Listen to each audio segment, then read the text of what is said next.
Women's Entrepreneurship Day is a global movement to celebrate and support female founders. And we were so excited to celebrate this day by connecting with 7 amazing women from around the world. So what you're going to see is interviews via Google Hangout on air with Julia Westfall, who's the founder of Hera Hub, Washington, D.C., who's the one that spearheaded this initiative, and myself as the moderator. And again, incredible conversations with women from around the world addressing the questions of what's the climate of female entrepreneurship in your country, what's working, and what can we do to support each other. Hope you enjoy.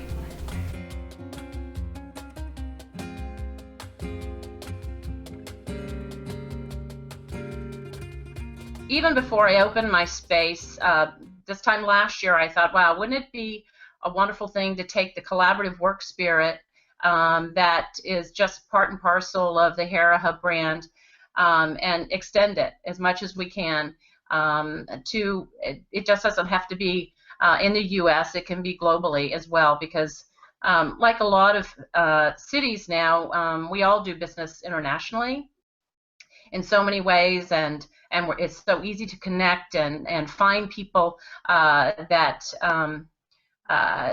you can support and that can support you in your business and just in all the challenges that we might have, and also to get positive feedback and make great connections. And so I thought that in honor of Women's Entrepreneurship Day, it'd be a great time just to reach out and connect like we do in a regular Hera Hub location, where we just sit around the table and take the opportunity to get to know each other, what our goals are, what our dreams are, and how we can help each other get there. And I think that that's what inspired me to do this. Last year I didn't even have a location, so it wasn't really feasible yet to pull anything off, even though I tried.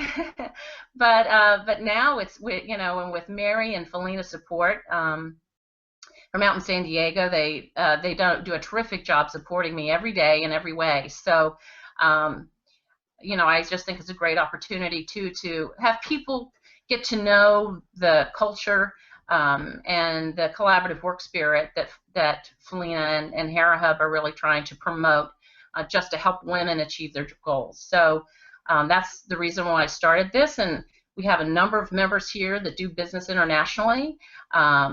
One of our members has a nonprofit in South Africa. Another woman is building a power plant in Uganda.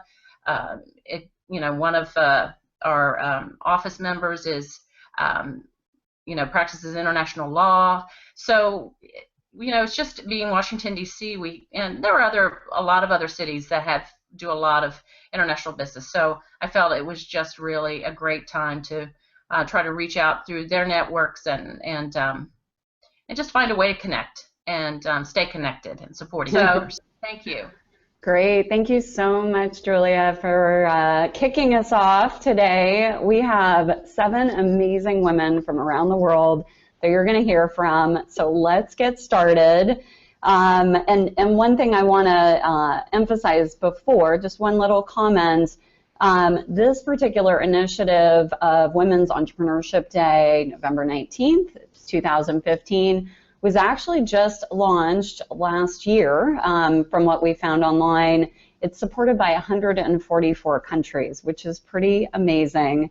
And we have celebrations happening here in San Diego throughout the day and evening. We'll be participating in an awesome event tonight here in San Diego. So without further ado, we're going to start with Lisa Besserman. She is in Argentina, in Buenos Aires. So go ahead and we'll get you unmuted there, Lisa. There we are. Awesome. So I am going to turn it over to you. We'll spend a couple minutes on your bio. Tell us about you. So thank you for the introduction, and thank you for inviting me here. And also thank you for pronouncing Buenos Aires correctly. My name is Lisa Besserman. I am the founder of Startup Buenos Aires. Startup Buenos Aires is the organization that represents the startup, tech, and entrepreneurial community here in Buenos Aires, Argentina. We operate on 3 major platforms, which is education, community, and resources. So for education, we provide educational tools, classes, and workshops to the local startup and entrepreneurial community, anywhere from learning how to code to pitching to investors, really anything that will help entrepreneurs succeed with their startups and help aspiring entrepreneurs take that leap.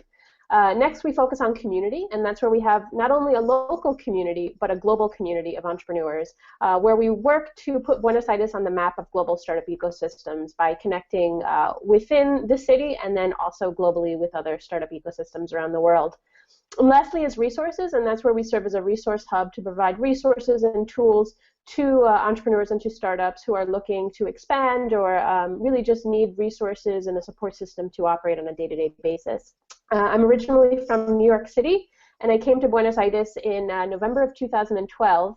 And that's when I realized it was really strange to see that there were so many startups and such a wonderful pool of entrepreneurs, but there was no sort of a support system. It was a very fragmented community. And so the goal of Startup Buenos Aires was really to bring those resources and those tools to help these local entrepreneurs while also building a more collaborative community within Buenos Aires. And now we've grown to be representing of the global startup ecosystem here. So we're very proud and happy. Absolutely. Well, we got a chance to connect when we were in South America, which was awesome, in Santiago, Chile.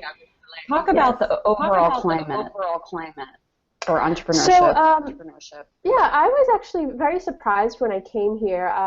What I do, it's Startup Buenos Aires is a community-led organization, and so I really needed the community to mobilize and get behind my mission. And I thought I would have many challenges, primarily one being a foreigner and 2 being a female. And when I came here, I was really surprised to see that me being a female had nothing, there was no impediments to being a female here. And actually, the city government did a research about 2 years ago, and they had the demographics between male and female entrepreneurs, and it was, I believe it was about 52% male entrepreneurs, 48% female entrepreneurs. And so, I mean, the proof is in the numbers. It's just amazing how many women here are not only becoming entrepreneurs, but succeeding as entrepreneurs. I thought it would be, a very masculine society, or very machismo that they would say down in Latin America, but I've been very surprised to see that there is a very strong representation of women here, and they are respected. There are a lot of really great groups that I'm sure we'll get to later in the call that support female entrepreneurship, and it's very present here in Argentina. So just being a part of that and seeing the access to to tools, to mentorship, and to different programs and support groups that they have for women is truly remarkable. That's awesome. I love it. So talk a little bit about the size of Startup Buenos Aires. How many startups have you taken through the program? And then a second part of that question, are there other programs in Argentina that are also supporting this particular ecosystem? So the great thing about Startup Buenos Aires is that we don't focus on solely tech startups, which a lot of organizations do. We focus on all startups. So we have health and wellness startups. One of my favorite new startups is a wine shop, for obvious reasons. But so we have about 3,000 members locally and globally that we've helped, that have come to our events, that have come to our workshops, and have provided and taken advantage of our resources.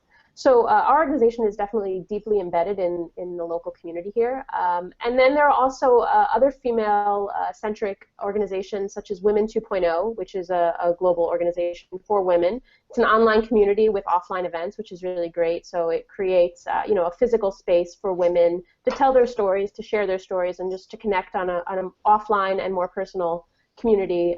There's also, we have a Lean In chapter here, which is under the Startup Buenos Aires umbrella that I'm sure many of you are familiar with, Sheryl Sandberg's initiative. And then we also have Latin-centric women's groups, such as She Entrepreneur, She Emprendedores.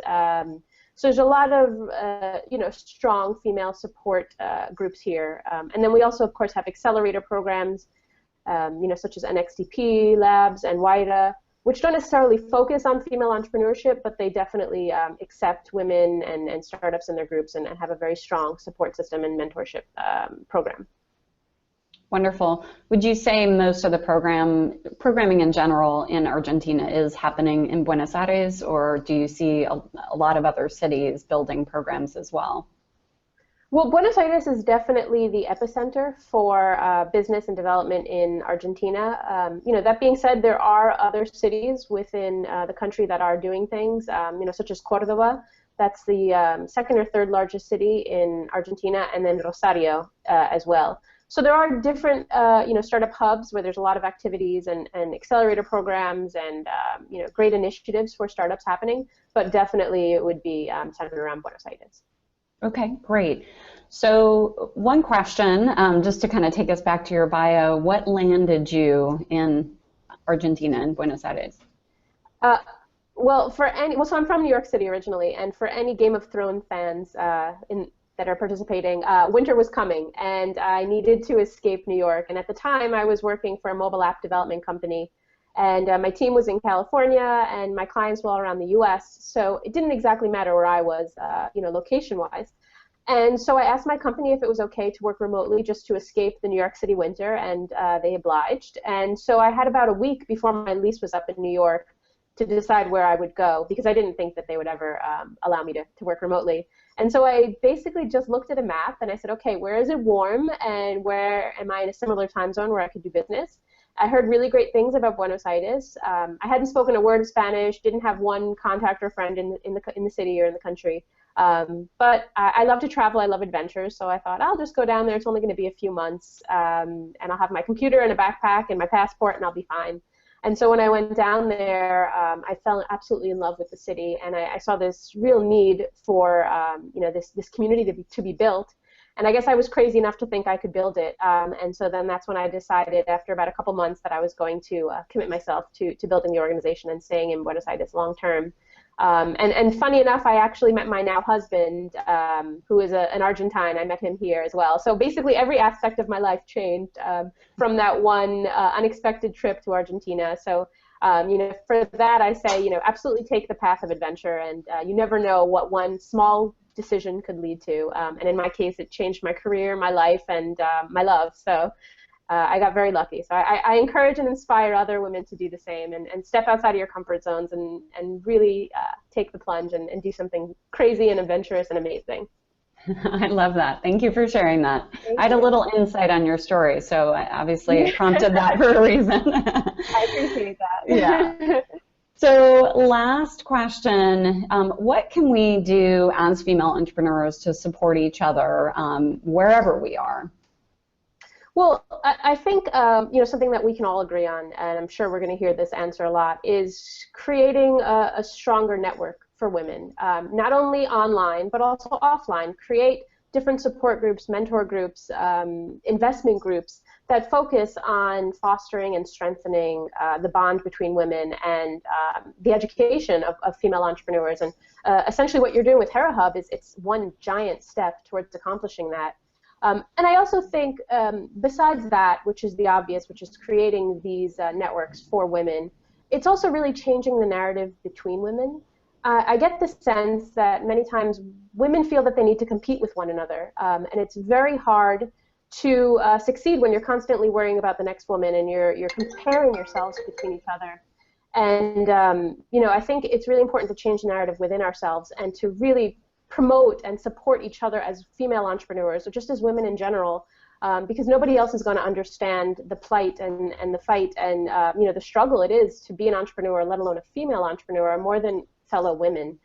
So really what I think it really comes down to is the core of being a woman, and to support your fellow woman rather than comparing or competing with one another. And I think that's really where it comes down to the core, is really having that empathetic feel towards your fellow female entrepreneur. Awesome. Beautifully said. Thank you so much, Lisa. I really, really appreciate it. Yeah, absolutely. Angel Ventures Mexico is a venture capital company.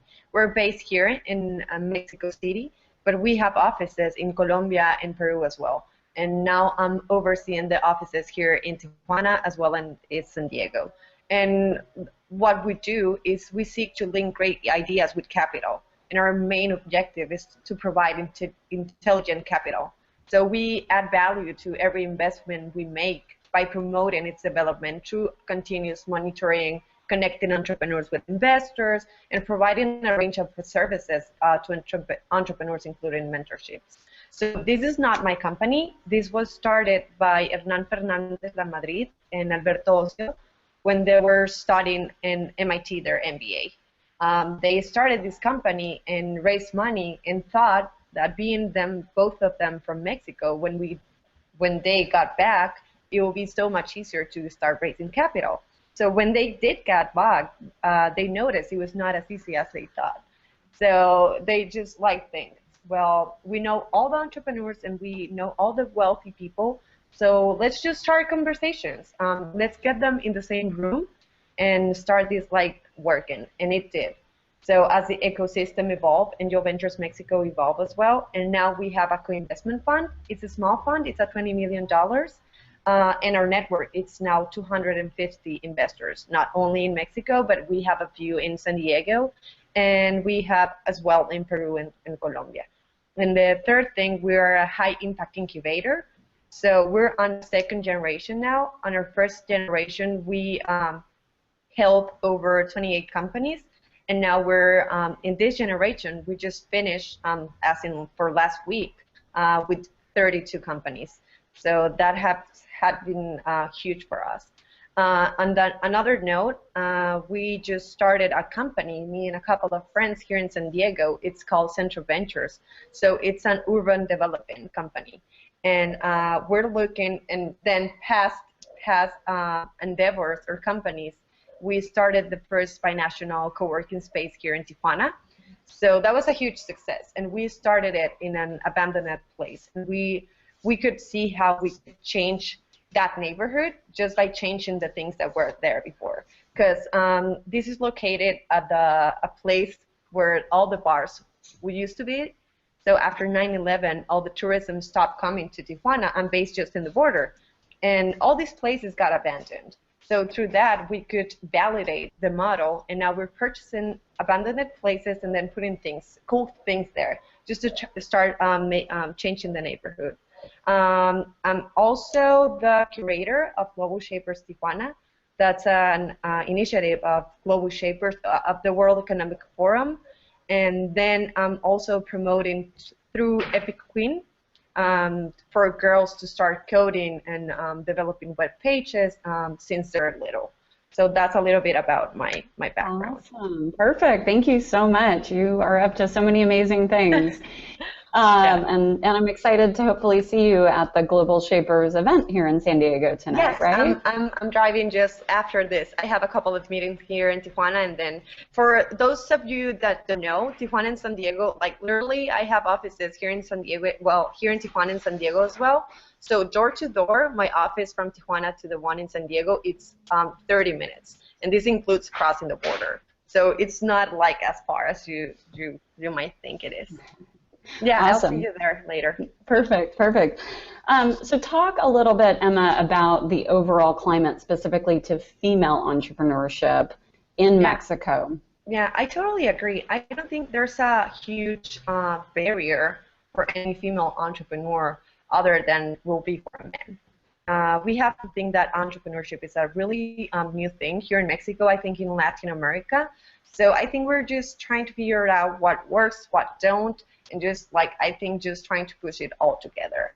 There has been a lot of great initiatives. Now, when our new president, Peña Nieto, started, he started INADEM, which is the Institute for Entrepreneurship in Mexico. And he is really focused and they're focusing on empowering women to start their own company. This being a technological company or this being any type of other companies, just starting and developing the economy here.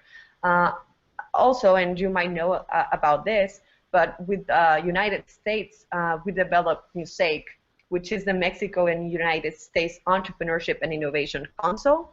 So the mission of that is providing legal framework that encourage innovative entrepreneurship. And the second one, and this thing just have 7 pillars, it's promoting women entrepreneurship. So it's just engaging entrepreneurs among the Latin America residing in the United States and the other way around. So, and that just like from the government and myself, and I think there's a lot of nonprofits and there's a lot of private organizations that are pushing just helping the women. And this can be like, one example is Victoria 147, which is just a digital magazine who tell any type of women how to develop their companies. There's Mexicali Decide Ser Grande, which is a web page that help you develop your business plan without being or needing to pay anything. So I think there's a lot of conversations around that. Great, awesome. And do you see this, growth and focus on entrepreneurship throughout Mexico? Do you feel like there are certain cities that are kind of paving the way or leading the charge? Yes, so definitely.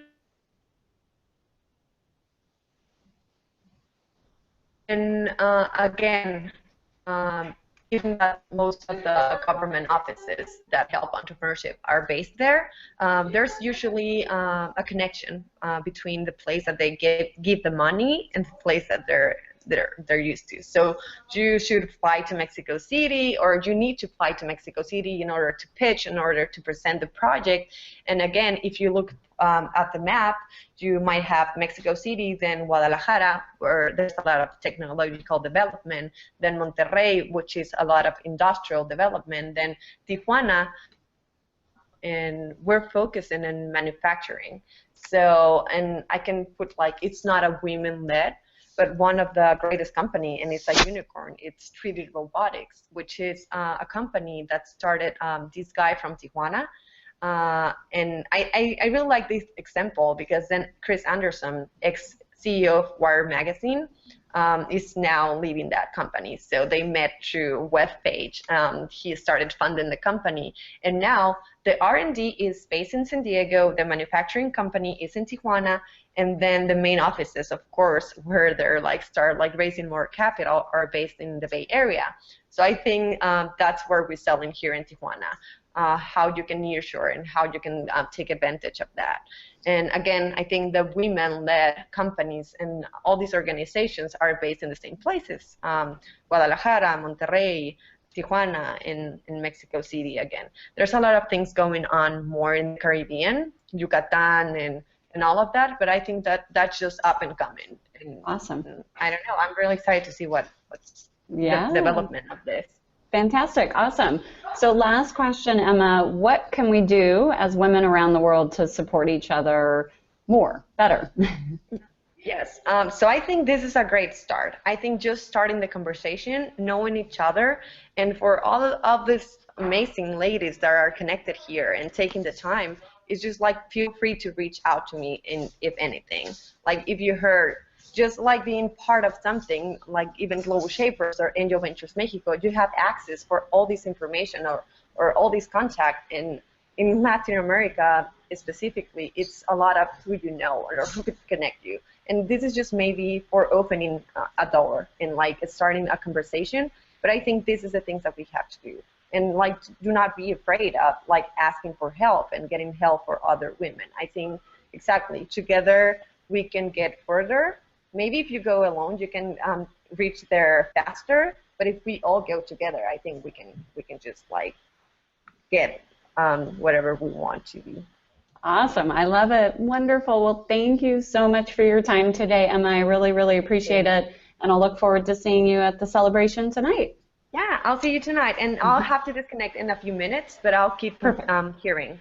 Thank you. Nice meeting you all. Thank you.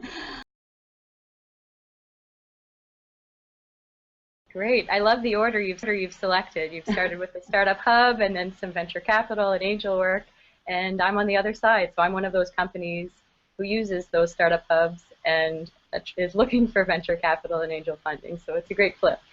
So my name's Kaylee Blanchard, and I am a co-founder and COO of Vendive. And Vendive is a company my partner and I, Caitlin, created. It's a referral network for women entrepreneurs. So it goes along perfectly with what everyone is saying today, that we need a space to connect, that relationships are really the thing that can drive success for female entrepreneurs. And we're creating that platform to connect women because relationships really are the magic sauce to push things forward. So we will be that online base, but we also recognize the importance of the local bases. So we want to team with companies and organizations just like Hera Hub to connect more women and also give them a chance to connect locally through other women organizations. So basically, it's an agglomerate of all of these big, wonderful things that women are doing. We're just trying to have it in one place because women are so busy. We want to make all their action really purposeful. Awesome, awesome. And tell us just a little bit more about your background. What did you do prior to launching your business? So early in my career, well, before my career started actually, I was 16 and I went to Africa on a trip through school. And that kind of started my trip down the social justice lane. So when I came home, I decided to get into education, and I did my teacher training and became a teacher and worked in inner city schools, shifted into behavior support and then into teaching kids with special needs. I then shifted back and started working with female empowerment and girls groups.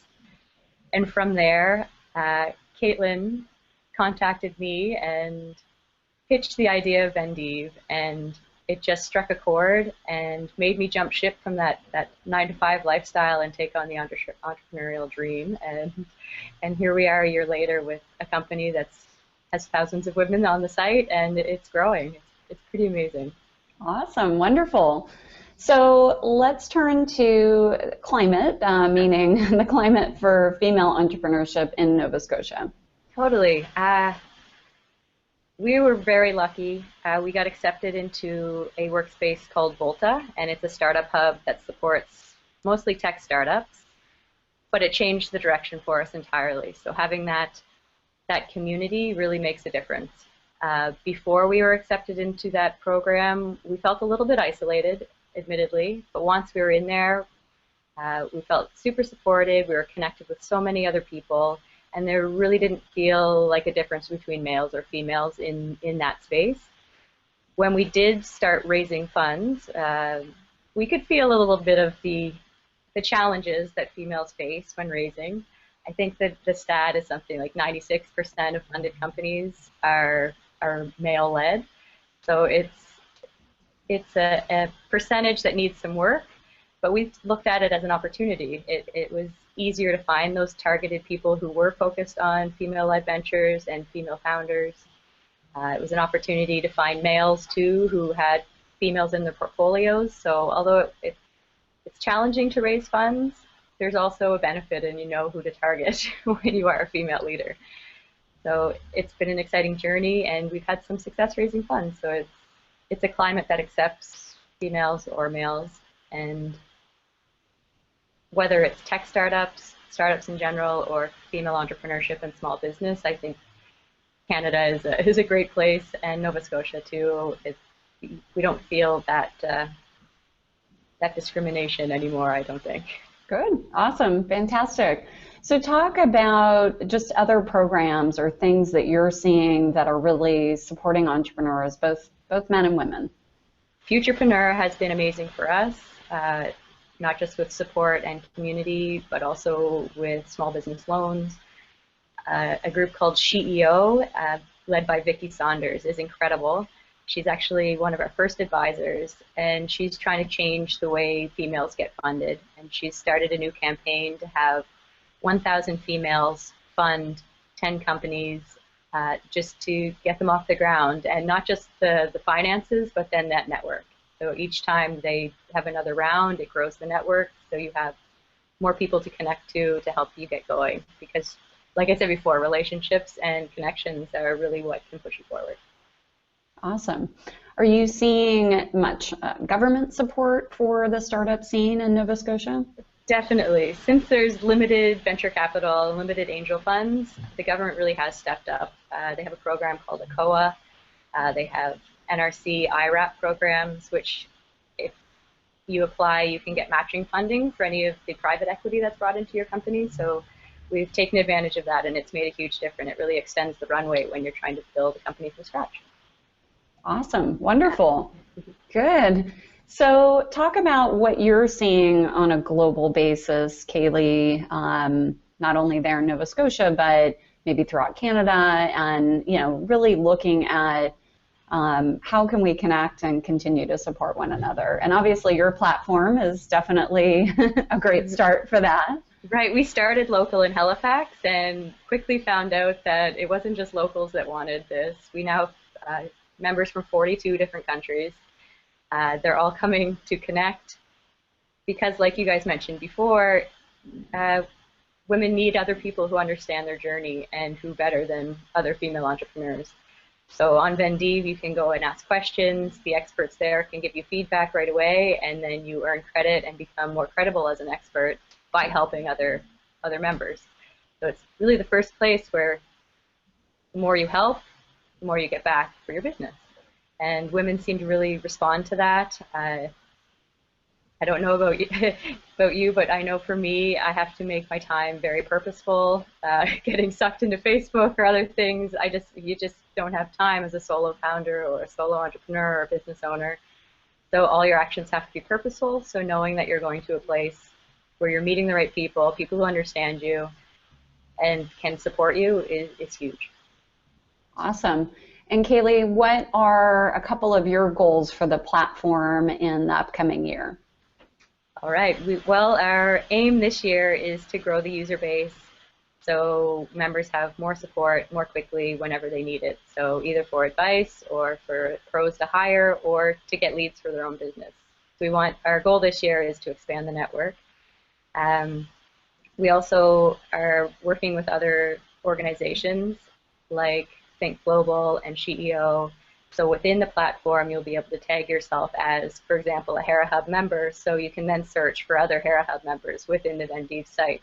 So we know that there's a need for that online collaboration, but then to have those ties back to local groups is really important, because face-to-face, there's nothing like it. Absolutely. Agreed. Awesome.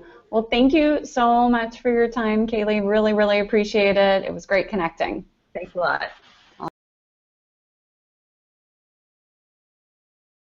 Well, like Kaylee, I'm Canadian. So I've been over in Brussels now for almost 18 years and came over with one of the big multinationals. So I run a business called Wondrous Wanders, which is something that's still in startup phase. And what I do, I'm very non-tech compared to everybody so far, and not into the venture capital scene yet. I run walks and events in Brussels, and the goal is to get outside of Brussels as well, to storytelling walks of discovery, to help people experience Brussels and Belgium in a different way so that they see the city differently and through new eyes and really perceive it in a different way. We have an interesting situation here because it's, of course, Belgians, but there are 250,000 expats living in Brussels as well. So it's a very mixed group of people here, and a lot of people fall in love with the city like I have, but there's also a lot of people who kind of feel like they were sent here and it's almost a sort of punishment, and they don't enjoy it, and they don't see the positive side of the opportunity they actually have. So what I'm trying to do is show people the hidden gems, the wonderful things that walking past them you would have no clue what they are, but there's stories. So I'm really, it's just my personal passion to have looked up all these things and found the stories. So I take my focus is on the B2B side, so I work with companies to do corporate entertaining walks, or it might be team buildings, can also work for relocation and recruitment to help people see the city and feel comfortable in it. And of course I always also work with individuals and groups, but it's really for me about building relationships and having a small intimate group. And at the end, there's nothing better for me than somebody saying, you've shown me things I didn't know, and maybe I've lived here for 15 years, maybe I'm actually Belgian, and more than that, I actually learned something about myself, because I sort of throw in self-development angle to the whole thing as well. Awesome. I love it. Wonderful. Are you getting much support from, government agencies and things of that nature? Because it seems like you're really doing a lot to promote Brussels. I have actually had a meeting with the CEO of the tourism office, which was great. He took 45 minutes out of his day to sit down with me, and that was really wonderful. But I think the challenge here is, like the society itself, everything is fragmented. It's a very complex political situation because you have 3 regions, in fact, and 3 language communities. So we actually have 6 governments, and it means that everything is very fragmented and it's not so easy to find out about things. So what I did right from the beginning was to talk to somebody who has started up several businesses herself and now runs a business helping others who start up in Belgium, and talk to her about some of the funding that might be available, for example, but also learned that sometimes the time it takes to do the forms and get them translated, it isn't going to be worth the money that you might get. So it's a bit of a challenge that way. Okay, you brought up a really good point, Wendy, which is, climate has to do with a lot of things in regards to just overall support and kind of the movement of entrepreneurship. But one thing we haven't talked about yet, which you really touched on, and I'm sure this is the case in some of the other countries that we've chatted with so far, is it's not always easy. I know I was just recently in Greece and we had a conversation around, is it easy to become an entrepreneur in Greece? And the answer is no. I mean, there's so many forms and so much money, and, the government doesn't make it easy, so to speak. So how do you feel, you mentioned the forms and things of that nature. Is it quite expensive to start a business there? Talk a little bit about that. Yeah, it is quite expensive in the sense that if you declare yourself as an independent or a freelancer, you immediately, the minute you go and get your tax number and register your business, you start paying some fairly hefty quarterly Social Security costs. So what I've actually done is to work through a government agency, a government subsidized agency, who does the actual invoicing for me. Now, of course, they take a percentage off the top of everything I earn, but it means that it's a little less complex for me than other people, and I'm not worrying about covering social costs out of money I'm not making. It's coming off the money I am making. Got it. Good. Okay. I think also too that I think there's quite a significant difference within the 3 regions. So in Brussels, which is its own region, versus the north, which is Flanders, and the south, Wallonia, there tends to be a little bit more focus, I think, in the north, in Flanders, towards entrepreneurship. But still, I would say the majority of startups are tech. And so I haven't found my own niche, for example, in really finding the right group to be a part of yet, because there's a very high majority of tech companies, and I tend to associate more with women who are running sort of wellness and coaching type of businesses. Okay, good distinction to make, absolutely. So on that thread, tech specifically, are you seeing other like co-working spaces or incubators? Are they all focused on that technology segment? Do you have much of that there? I would say that the majority of them are focused on tech. I've gone to several meetings and they're interesting, but they really are, when they say startup, they usually mean tech. So there are, though, a lot of co-working spaces. There are actually a lot have opened up in the last couple of years, and I think there it's just a case of finding one that does what you want. There are some that I would say are sort of closer to the Hera Hub model, that have people who come in and do different talks and coaching and different things. The one I go to is doesn't have those kind of things, but has a really nice atmosphere and is run by a woman. It's her own business, and she does meeting spaces and also has the co-working space. So there's a fair choice of places at quite a range of prices, and fairly expensive too. Okay, good to know. Well, Wendy, what can we do as women to support each other globally? I think for me personally, because I tend to associate myself more with the touchy-feely businesses, I think it's really important to create forums for women of all types to mix, and so that I understand a bit more about the more tech side or the more complex businesses perhaps, and that they get to know the other types of businesses. For me, it's been critical. I actually, after talking to Julia yesterday, she used the word light bulb moment in our conversation, and I sat down and identified today 4 critical things that got me to where I am now in the business that I have and the way I do it and run it, that were light bulb moments that were brought to being because of 4 different entrepreneurial women that I spoke to at different stages who are outside my business but looked at it and said, well, what about, what if? And it has totally changed the ideas. They're ideas that I just wouldn't have had on my own. That is awesome. Thank you for sharing that. I really, really appreciate it. And I love your comments about just the different types of startups that were, a lot of the entrepreneurial movement is focused on the tech, the scale, this angel venture, pivot, all the words you hear 1,000 times a day. So I love that you're building something that is important in serving a market and also really serving your city and your country too, getting people engaged in where they are and what they have.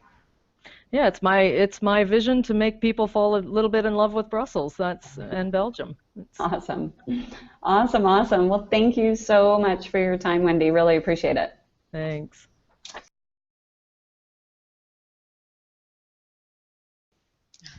Well, first of all, thank you for having me and having this wonderful woman that I'm really interested in all the things that they're doing around the world. Well, my name is Karen Coronel. We first met in San Diego last year when I was participating on the We Americas initiative with the State Department as part of the International Leadership Visitors Program. And yes, indeed, we were with 12 women from Latin America, from Mexico to Argentina, visiting the most interesting companies, NGOs, and people that were supporting women entrepreneurs. And that's how I got the chance to meet you and get connected to this wonderful network. A little bit about me. I've been working in the NGO sector for 15 years or so, and that's really where my heart is. But more recently, to support women um, to start their own business and basically to have a voice, to be represented, and that's kind of what I think it's my life purpose.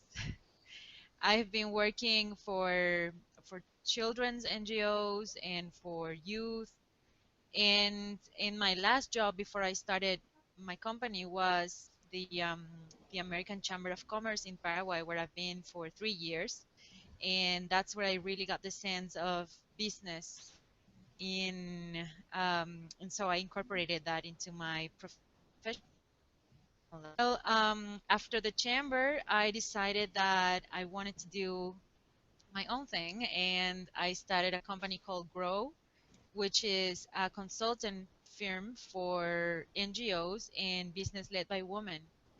So we're currently are a group of consultants from different specialties that basically support companies and NGOs wanting to, support or strengthen their organizations and be more effective and basically access to several opportunities that maybe they're not aware of.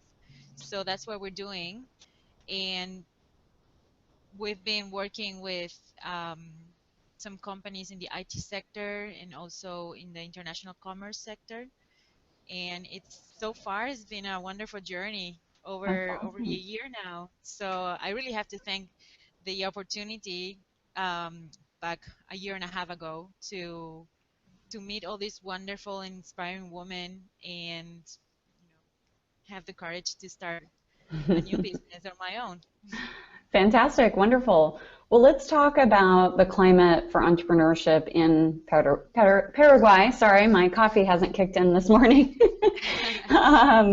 Just in general, either government support or incubators, accelerators, what's happening there? Okay, well, just to give you some background of Paraguay, we are a very small country with around 7 million inhabitants. 40% are women, but another interesting data is that over 73% of our population is under 34 years old. So we really have a young population, and of course we need to endure our entrepreneurship um, atmosphere for these people, for these young people to have um, jobs and to have a quality of life. And in that regard, I think that the climate for starting a company has been very positive. Not specifically for women, but for in general for all the entrepreneurs that are looking to start a new company. Most recently, the Paraguayan microeconomic situation is not as good as we would want, but there's still a lot of opportunities for people to start innovating um, companies. And in that regard, I think that we have some incubators and we have some support for general entrepreneurs. We do have some labs in a few co-working spaces, but not as much for specifically women that are starting their own business. That's why I think my company um, kind of fills in a need for people that for women specifically that are trying to get ahead this entrepreneurship phase. And we do have some interesting programs supporting young entrepreneurs, especially even in high school, um, but they're not enough to really address the need that we have to strengthen companies or startups. So in regarding to women entrepreneurship programs, we have some, but they're mostly get-together groups that I really value because one of the things that I do want to mention is that the networking, especially in South America and especially in a country so small like ours, networking is a huge thing. So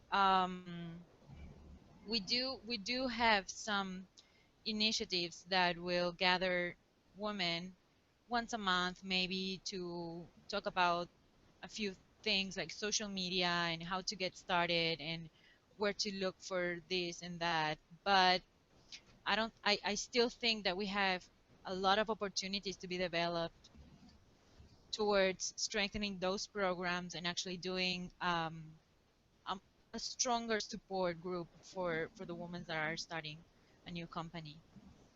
Awesome, awesome. So how can we support you, Karen? How can we all help each other? Well, let me tell you about this initiative that um, we've been we've been growing.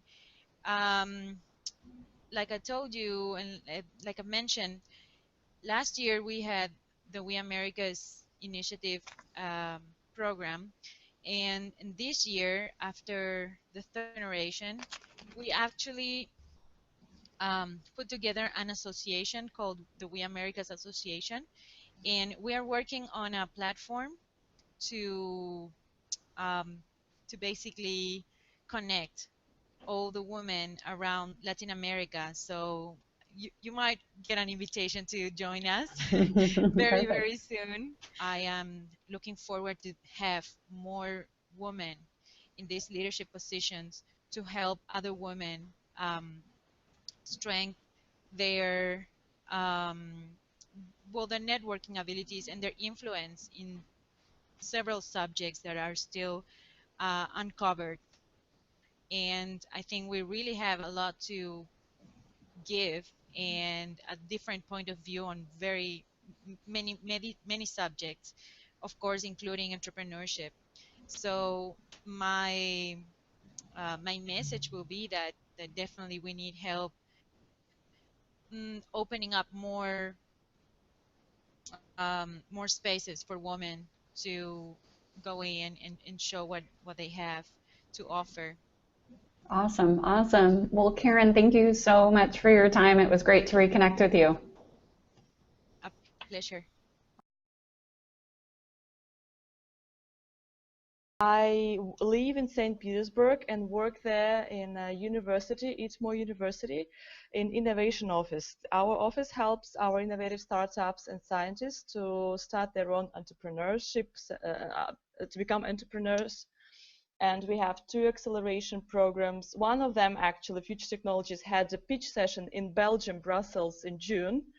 And we also have business incubator, venture fund, engineering center, and all sort of innovational ecosystem within one university to support our students and startups. And I'm head of marketing department, so I'm responsible for promotion of our startups, for finding business partners, finding clients for our startups, marketing research, and promoting entrepreneurship among students. I had pleasure to be in Hera Hub for 1 month. This was professional fellowship program for State Department, and I was getting to know more about female entrepreneurship and female investments and venture fund and female co-working spaces, which I really enjoyed a lot. So it was a great pleasure for me. Yeah, that's what I do. Awesome, awesome. So talk about the climate for entrepreneurship in Russia and if there's any distinction for female entrepreneurs. Is the government making it easier and easier to start a business there? We talked a little before about paperwork and costs to start a business. Talk a little bit about that. Yeah.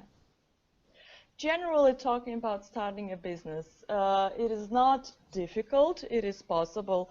The biggest, and it's not even too long, the biggest problem is that because of the economical challenges now, the access to the money is restricted and the bank loans are very expensive because I don't know if you've heard about it, because of this currency exchange rate jumps. Yeah. We have now the bank percentage for the loan extremely high, which is unaffordable for small businesses. And because the venture market is immature, the access to the venture capital just yet. It's just this is just now developing this innovative venture capital. So the money is the issue. But if someone has the possibility to get a bootstrap capital, then like legally procedure, there are no problem.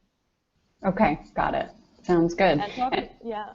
Female entrepreneurship, yeah, that was for the next question.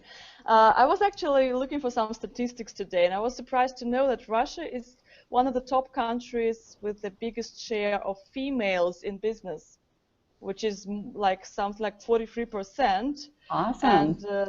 And followed by almost all ex-Soviet republics.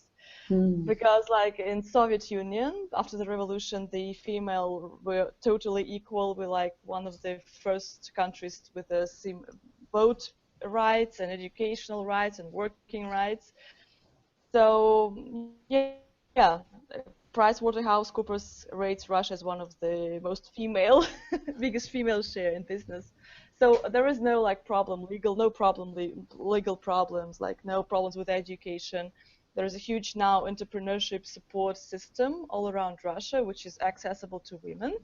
I think that's just like the only slight problem that might bother some people, especially me with my family members, is that, first get married and then all the rest. But that's mostly like, cultural mentality, but not a legal issue. Okay, good. And what types of companies are you seeing that are being started there in St. Petersburg and specifically within the organizations you're working with? I work in a technical university, so I face mostly tech startups, and especially, for example, our university is known for IT, a lot of IT startups. And it is difficult to launch startups in sphere of medical technologies or biotech because we don't have that many medical producers in Russia. Everything is mostly imported. I don't come across a lot like B2C markets or retail startups, but there's definitely a lot. Like I know a lot of a lot of my friends, they have their own tour agencies, for example, or beauty salons, like, female-oriented businesses. Service businesses are also very attractive for my female friends, so to say. Good, awesome. And let's talk a little bit just about, you may not have any statistics, I understand, but just what is your sense on the success of some of these technology startups that are coming out of St. Petersburg specifically? The success meaning the attraction of capital or like entering the market?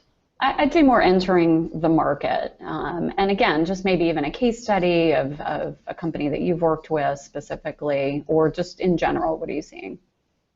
Yeah, well, IT startups are very good. For example, in our accelerator, we have already attracted in the last several years like more than $5 million just for our IT startups, not take hardware startups. We have, for example, also some hardware startups from these future technologies that are already bought, that we have attracted investors to them, but they're mostly in the sphere of new materials, are very important, and nanomaterials, like nanotechnologies. This is generally a boom now in Russia. Medical startups, I think, are the most difficult ones. This is why in our university we launch our own venture fund, which will be deliberately aimed at medical startups, because it is very difficult to find venture investments in such long-run technologies. Great. And are you seeing, given that capital is hard to come by there, are you seeing the flow of money from outside of Russia in investments? No, mostly local, and a lot of there is a lot of state money. There are a lot of, like, for example, we can fundraise and get some state grants, and there was several fundraising programs for techno startups specifically from state. So, and this is actually a nice way for our technology startups. The first step that they will do, they won't go to venture capital or they won't go to bank. They will go to fundraise from state, and they can really get up to 1 million rubles for initial base to start their business to prototype. And there is not that much foreign investment, especially now, and generally it hasn't been that much yet. Okay. And Ekaterina, are you seeing, you said you're not seeing a lot of distinction between programming for men and women. Do you see groups that are forming there in St. Petersburg in regards to female entrepreneurship specifically? I've Googled as well today. For example, we have a Center for Female Entrepreneurship in St. Petersburg, but I've never heard about it. I think it's, but what I've heard about is Association for St. Petersburg Businesswomen. It's and I know a lot about their work, and they do actually a lot. They take part in St. Petersburg Parliament, and they promote laws to support family businesses. For example, if all family business, that means that they technically totally support financially from that one entity. So probably there could be some preferences for them to be more stable as a family. So they even vote for changing the laws to support this. And they also help each other a lot with networking and helping business. From I know women, she started like a bookstore. So what everyone did out of this organization, like 200 women, they just went to this bookstore to buy books for their relatives, like presents for Christmas. So I think the first month sales level was just made by these members of the association. And they really help each other like that. And I like that. And there's also a marketing specialist. I was a marketing specialist in this association. So we would like help this lady with the bookstore to develop a logo type, which is actually for free, so that she wouldn't need to spend money for designers. So, and That's awesome. Consulting, yeah. That's awesome. So what can we do to support each other globally? I think what is really interesting is giving each other information about local companies that might be interested in foreign products. For example, in Hera Hub, there is really like stick with it, Moneta Plasmeyer, I think. Mm-hmm. Yeah, I even bought several stuff of that to all my friends. I brought them to Russia, and I know like several of my friends, they are like solopreneurs doing makeup, and I can't meet with her yet. I still haven't met, but I'll definitely give it to her and ask whether she would be interested to promote that for Russian market. And I think that if we, for example, focus on the not only female-based interests, but specifically with that case, I think that will be really interesting, and this is the place where we can really help each other to help enter foreign markets. I love it. Especially, awesome. Especially for the Moneta Plasma, I see the potential in Russian market, definitely. Absolutely. She has a great product. That's awesome. Yeah, I That's loved awesome. it. I loved it. Yeah. Awesome, awesome. Well, Ekaterina, thank you so much for your time. Thank you very much. And where are you specifically in Germany? I'm in Nuremberg in Bavaria, so it's in the southern part of Germany. Perfect. Awesome. Well, let's start off. Tell us about you. Give us a little background on you. Yeah, actually, the advantage of being the last one is that I was able to listen to everybody else. And while I was listening to these great female entrepreneurs almost around the world that we have been talking to over the last hour, I find that probably I might stick out a little bit, since I am not a business founder, not a classical business founder, but I'm really more of the new type of solo entrepreneur. So I started 4 years ago. I started as a consultant, as a freelance consultant. Until then, I was employed in a very regular employment situation, and I met someone from Catalyst that you all probably are familiar with. It's a big research organization based in the US. That also went global about 15 years ago, starting to have people working in other areas outside the US. But us who are ambassadors or consultants for Catalyst in these other regions are working as freelancers. So we are not employed by Catalyst. Well, I really like what they do. So the whole matter of women in business is very close to my heart, of course. We do a lot of research on women, on how to advance women in business, mostly in the big corporate sector. But of course, also the matter of female entrepreneurs is a very important and very interesting one. So I started working for Catalyst, and as I said, it's been 4 years now. And along that time, I also started to have my other consulting projects and clients, which are all around the topic of women in business, one way or the other. In Germany, I think we have a particular situation that especially the combination of family and work, or family and having a career for women, is still a big topic and a big challenge for many women. So another big project or client that I'm working for is an organization that supports companies that do a lot for people in the working in their at their company and having a family. So they are creating family-friendly work environments. And this is another thing that I do, or another organization that I work for as a consultant. And I also started my own consulting projects. Most of them are about women, diversity, of course, the whole career and family thing. And I saw a lot of what's going on in the companies, and especially what's going on to women. I came to the realization it's not really about fixing the women, it is about fixing the workplace. So we have to change the work environment in order to make it a better place for women to work and to advance, and then it will ultimately become a better place for men and women and for everybody to have a life and a career in any kind of environment. So this is where I stand now. I love it. I want to pause on that a little bit because you bring up a really important topic that we really haven't had a chance to dive into yet.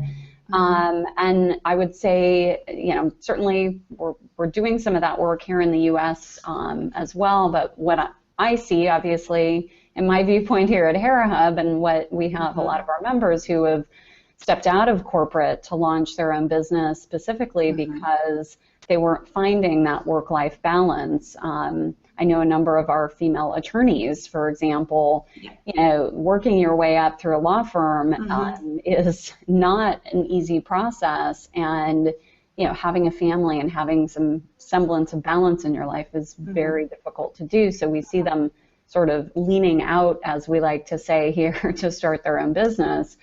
Are you seeing that as well in Germany?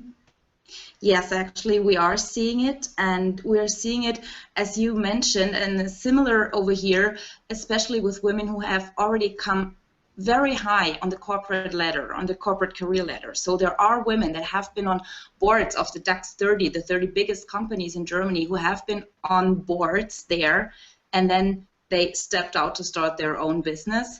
So this is, well, of course, it's worrisome for the companies because they're thinking, we're losing all the female talent. On the other side, it's really telling us something about the workplace. And what I see, and I've also read a lot of books and studies on this topic, and it is a very interesting one, these highly talented, highly qualified women leaving the employment and starting their own business.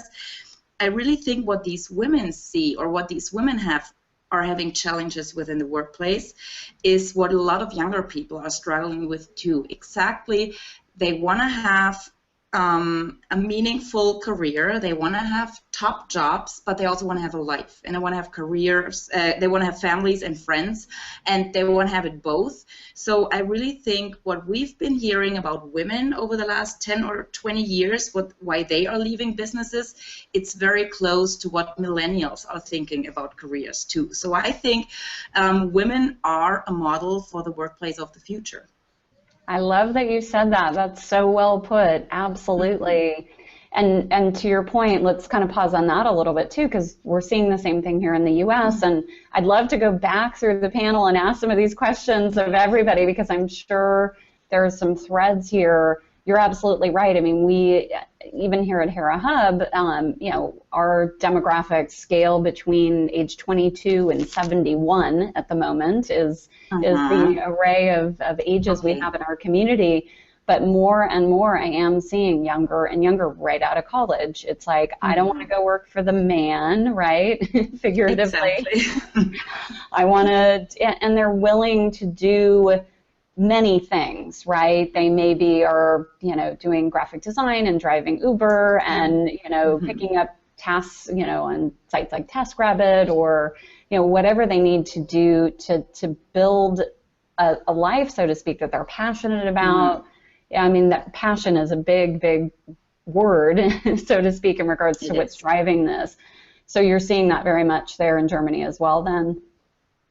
Absolutely, yeah. I'm really seeing this, and I really see that the whole discussion about how the workplace is changing and how the workplace needs to adjust to more to the needs of the employees. Right now, the German economy is really strong. We have very, very low unemployment, so we really come to a situation where the employees, or the future employees, are setting the stage and they are asking for what they want to have. So we hear a lot of people saying, this is not about the corner office anymore. This is not about the biggest car any longer. This really is about, can we have a sabbatical? Can we work maybe only 4 days a week and do something else on the 5th day of the work week?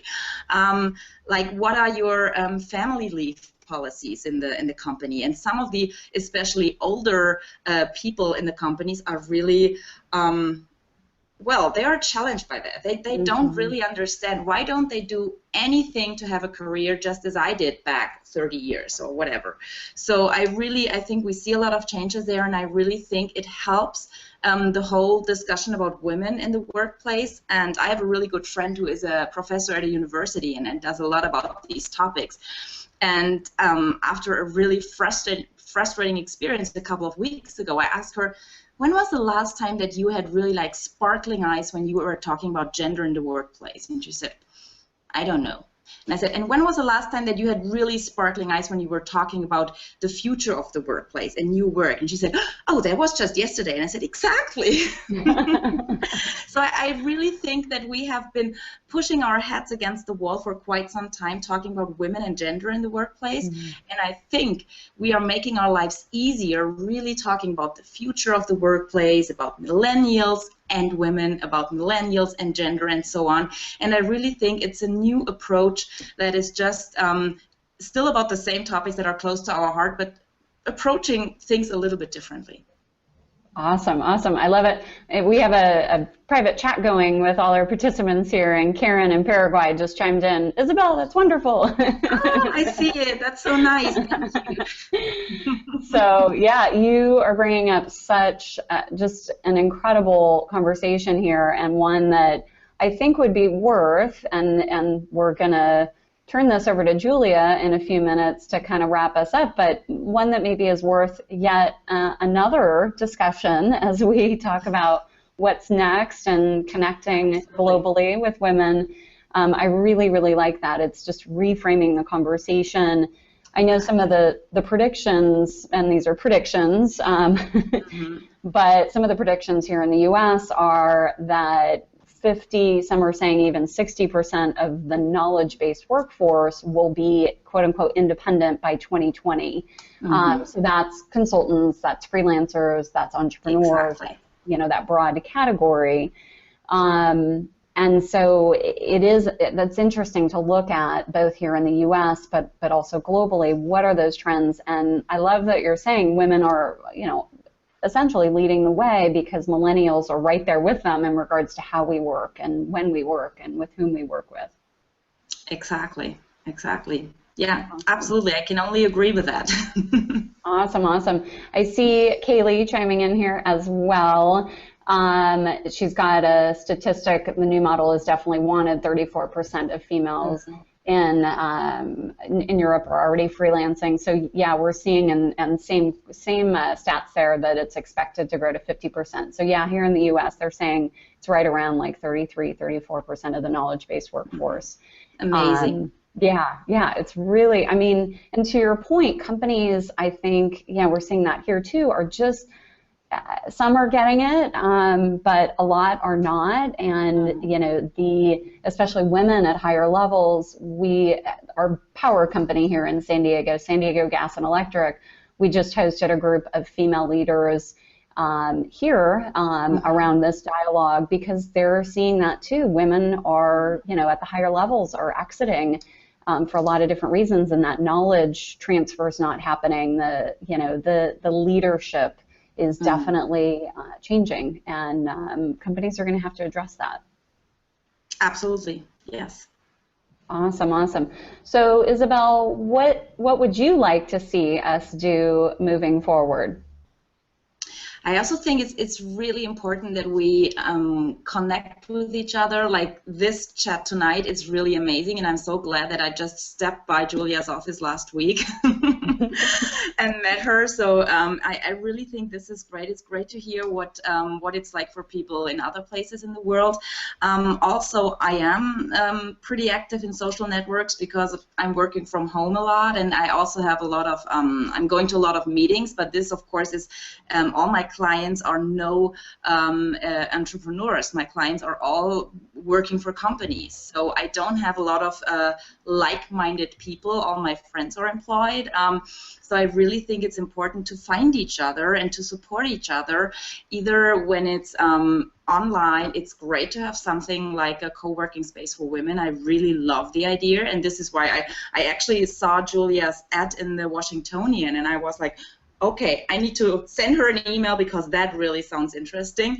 So I really think this is a model for the future, and this is a way for us to connect with each other online, but also in person. I think is really important. And I think for a start, I would be really happy to just have these connections and see where we can take it to other levels, how we can take it. Right. I love it. I love it. Kaylee chimed in here. Connections, the magic sauce. Karen says, totally. Perfect. Awesome. Well, Isabel, thank you so much for your time. It's awesome to connect with you. I'm going to turn it back over for final words to Miss Julia Westfall in Washington, D.C. Well, wow. I have to say how excited I am that this took place, and wow, what a group.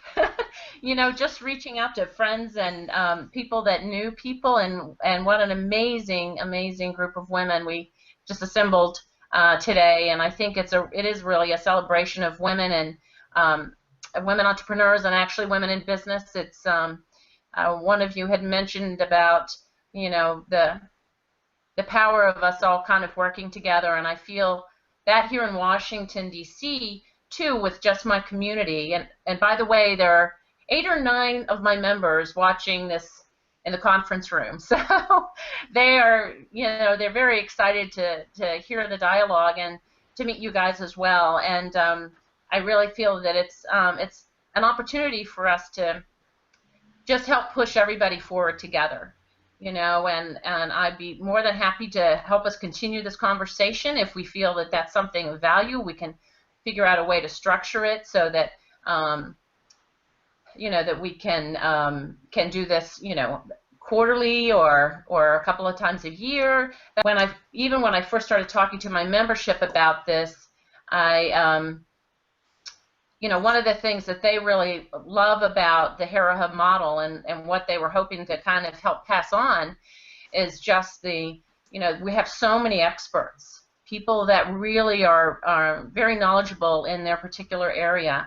And you know, and Kaylee, what you're creating with your referral system and things like that, we just can take advantage of each other and share knowledge and collaborate and accomplish so much more. So I'd like to keep the dialogue going and encourage us we'll find a way or a model where we can kind of just try to come together again if you guys are open for it. Perfect. And I want to give one last shout out to Mary Stovall, who's been awesome at setting everything up. And you want to come off mute for a sec, Mary, so we can see you there? She's like, awesome. Awesome. Mary, awesome. thank you. You're welcome. You guys are an awesome panel. Just super. I appreciate everybody. Supercharged. I love it. Awesome. Okay, so Mary, I'll go ahead and let you stop the broadcast. Ladies, thank you again for your time, and we'll be in touch very, very soon.